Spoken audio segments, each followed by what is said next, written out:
നിങ്ങളുടെ favourite shows ഇനി ഒരിക്കലും മിസ്സാവില്ല. ഇപ്പോൾ C5 കാണും നിങ്ങളുടെ ഫേവറേറ്റ് ഷോസ് തികച്ചും സൗജന്യമായി. നീ ഡ്രോപ്പ് ചെയ്യുന്നത് ഇഷ്ടമല്ലായിരുന്നെങ്കിൽ ഇവിടെ ഡ്രൈവർ ഉണ്ടല്ലോ, അയാളെ കൂട്ടിക്കൊണ്ട് പോയാ പോരായിരുന്നോ? ഡ്രൈവർ എന്തോ ഒരു അത്യാവശ്യമായിട്ട് പുറത്തു പോയിരിക്കായിരുന്നു. അതുകൊണ്ടാണ് ഞാൻ ഡ്രോപ്പ് ചെയ്യാന്ന് പറഞ്ഞത്.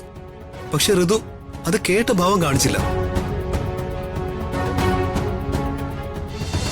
ഋതികയെ ശ്രദ്ധിച്ചു കൊണ്ടുപോകണമെന്ന് പറഞ്ഞിട്ട് വരാം.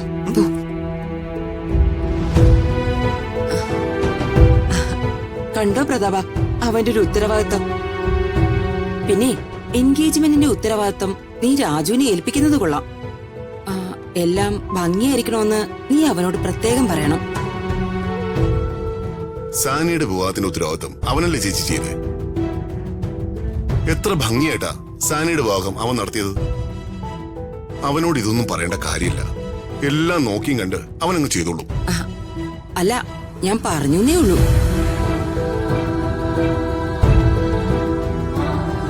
ഓ, ഋതിക ഡ്രൈവറിനെ വെയിറ്റ് ചെയ്തിരിക്കും അല്ലേ? അതെ, നിനക്കെന്ത്? ഡ്രൈവർ വരില്ല, പിന്നെ ഞാൻ ഡ്രോപ്പ് ചെയ്യാം. ഡ്രൈവർ വരില്ലെന്ന് നിന്നോട് ആരാ പറഞ്ഞേ? ഡ്രൈവർ എന്തോ അത്യാവശ്യമാണെന്ന് പറഞ്ഞിട്ട് ലീവ് പറഞ്ഞ് വീട്ടിലേക്ക് പോയി. അതുകൊണ്ടാ പറഞ്ഞ ഞാൻ ഡ്രോപ്പ് ചെയ്യാന്ന്. അതിന്റെ ആവശ്യമില്ല, എനിക്ക് ഡ്രൈവിംഗ് അറിയാം. ധൃതികെ വേണ്ട, അമ്മാവൻ അറിഞ്ഞാലുണ്ടല്ലോ നിനക്ക് നല്ല ചീത്ത വെക്കും. നിന്റെ കൂടെ കാറിൽ ഇരിക്കുന്നതിലും നല്ലത് അച്ഛന്റെ വായിലിരിക്കുന്ന ചീത്ത കേൾക്കുന്നത്. ഞാൻ പൊയ്ക്കോളാം.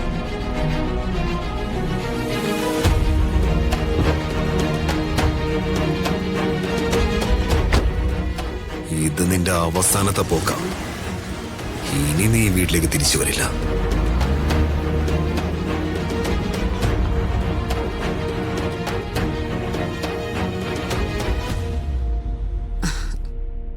പ്രതാപ, എൻഗേജ്മെന്റ് കഴിഞ്ഞിരുന്നെങ്കിൽ പാതി സമാധാനം ആയനെ. ചേച്ചി എന്തിനാ ടെൻഷൻ ആവുന്നത്? ഞാൻ പറഞ്ഞ വാക്ക് ഞാൻ നിറവേറ്റിയിരിക്കും.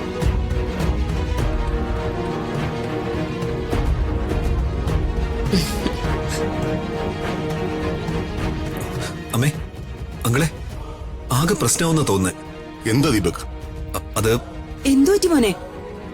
ഋതുവിനെ രാജുവിന്റെ വീട്ടിൽ ഞാൻ ഡ്രോപ്പ് ചെയ്യാന്ന് പറഞ്ഞതാ. പക്ഷെ അവളത് കേൾക്കാതെ തനിയെ കാർ എടുത്തോണ്ട് പോയി. അവള് തനിയെ കാർ എടുത്തോണ്ട് പോയോ? അതെന്തിനാ അവൾ അങ്ങനെ ചെയ്തേ?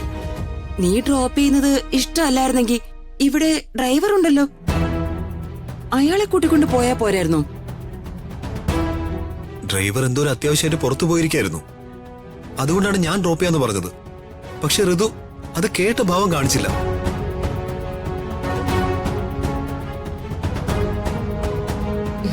പ്രതാപ, നീ എന്താ ഇത് കേട്ടിട്ട് ഒന്നും മിണ്ടാത്തെ? അവളോട് തനിയെ കാർ എടുക്കരുതെന്ന് ഞാൻ പറഞ്ഞിട്ടുള്ളതാ. എന്റെ വാക്ക് ധിക്കരിച്ച് അവള് കാർ എടുത്ത് പോയിട്ടുണ്ടെങ്കിൽ അതിനുള്ള മറുപടി അവൾ ഇവിടെ വരുമ്പോ ഞാൻ കൊടുത്തോളാം. അല്ല, ഞാൻ അതല്ല ചിന്തിച്ചത്. സ്വയം ഡ്രൈവ് ചെയ്ത് പരിചയമുള്ള കുട്ടിയല്ല ഋതു. പരിചയക്കുറവ് കാരണം അവക്ക് എന്തെങ്കിലും അപകടം സംഭവിച്ചാലോ? അവൾ ആരെങ്കിലും ഇടിച്ചിട്ടാലോ? അവൾ ഒരു അപകടം ഉണ്ടാക്കിയ സാധാരണ ആരെങ്കിലും അപകടം ഉണ്ടാക്കുന്ന പോലെ ആയിരിക്കില്ല. അതെ, മന്ത്രിയുടെ മോൾ അപകടം വരുത്തി വെച്ചു എന്നാവും മീഡിയയിൽ വാർത്ത നിറയുന്നത്. പ്രതാപ, നീ ഒന്ന് ചിന്തിച്ചു നോക്കി, ഇതാകെ പ്രശ്നമാവില്ലേ?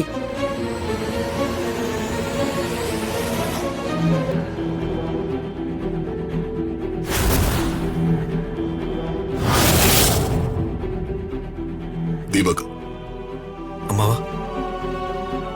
നീ ഇപ്പൊ തന്നെ ഒരു കാർ എടുത്ത് അവളുടെ പിന്നാലെ പോകണം. അവളെ എവിടെ വെച്ച് കാണുന്നോ അവിടെ തടഞ്ഞു നിർത്തി അവളെ ഇവിടെ തിരികെ കൊണ്ടുവരണം. ഇനി എന്നെ കണ്ടിട്ട് അവൾ ട്യൂഷന് പോയാ മതി. ആ, ഞാൻ ഇപ്പൊ തന്നെ പോവാം അമ്മാവ. അമ്മേ, ഞാൻ പോയി അവളെ വിളിച്ചിട്ട് വരാം. വേഗം ചെല്ലും. ശരി.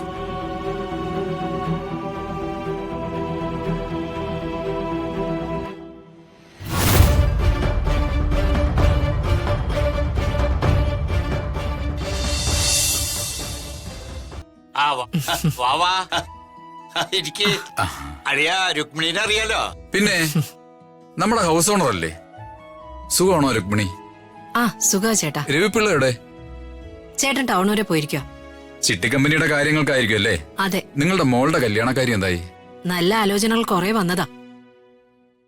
അവളിപ്പോ ഇഷ്ടപ്പെട്ട ഒരാളെ കണ്ടെത്തിയിട്ട് അയാളെ തന്നെ കല്യാണം കഴിക്കണമെന്ന് പറഞ്ഞ് ഒരേ വാശിയില്ല. പിള്ളേരുടെ ഇഷ്ടമല്ലേ വലുത്. ആ കല്യാണം ഒന്ന് നടത്തിക്കൊടുക്ക്. ദേ രുക്മിണി, വെറുതെ ഇയാള് പറയുന്നൊന്നും കേക്കല്ലേ. അവസാനം നിങ്ങൾക്ക് തന്നെ അത് പുലിവാലാവും.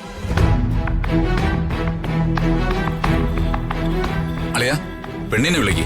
എന്തിനാ വെറുതെ സമയം കളയുന്നേ? രാധേ, നീ അവളെ വിളിക്കേ. ആ പ്രിയേ വാ.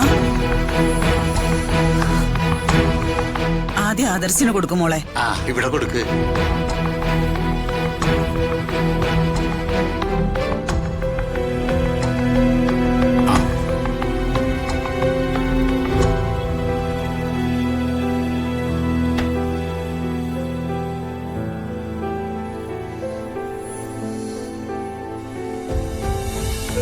പെണ്ണിന് ഇഷ്ടമായോ? ഇഷ്ടായോണ്ടല്ലേ അച്ഛാ നിങ്ങളെയും വിളിച്ചോണ്ട് ഞാനിങ്ങോട്ട് വന്നേ. അളിയ, കേട്ടല്ലോ. ഇനി നിശ്ചയത്തിന്റെ കാര്യമൊക്കെ ഉണ്ടോ? നല്ലൊരു മുഹൂർത്തം നോക്കി താലികെട്ടങ്ങ് നടത്താം. അതെ അതെ, അതാ നല്ലത്. വെറുതെ വെച്ച് നീട്ടേണ്ട കാര്യമില്ലല്ലോ.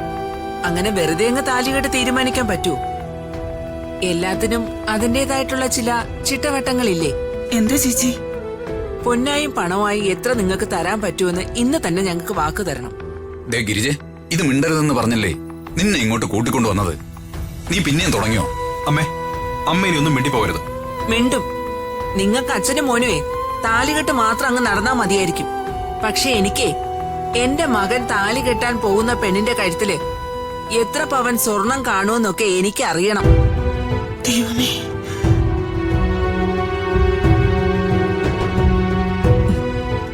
15 പവനും 5 ലക്ഷം രൂപയും.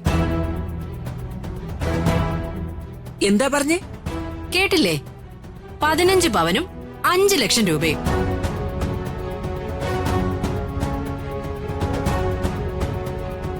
രുക്മിണി എന്തായി പറയുന്നേ? നിക്ക് വേണു ചേട്ടാ, കുറെ നേരമായിട്ട് ഞാൻ സഹിക്കുന്നു. ദേ ഗിരിജെ, ഞാൻ പറഞ്ഞ സ്വർണത്തിനും തൂക്കത്തിനും പണത്തിനും ഈ വിവാഹം നടത്താൻ ഗിരിജയ്ക്ക് സമ്മതമാണോ?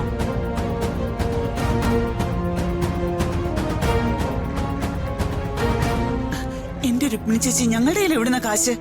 രാധമ്മേ, വാ കേറിയ ദൈവം ഇരയും തരുമെന്ന് കേട്ടിട്ടില്ലേ?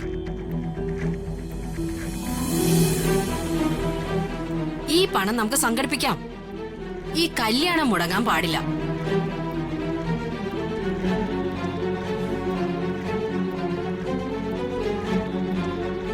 എന്താടി, നിനക്കിപ്പോ സമാധാനമായോ? കുറവാ, എന്നാലും ശരി. അളിയോ, എവളിനി വാ തുറക്കില്ല. നമുക്ക് നല്ലൊരു ദിവസം നോക്കി താലികെട്ടങ്ങ് നടത്താം. ഞാൻ ജോലിസിനെ വിളിക്കാം. എന്തിന്?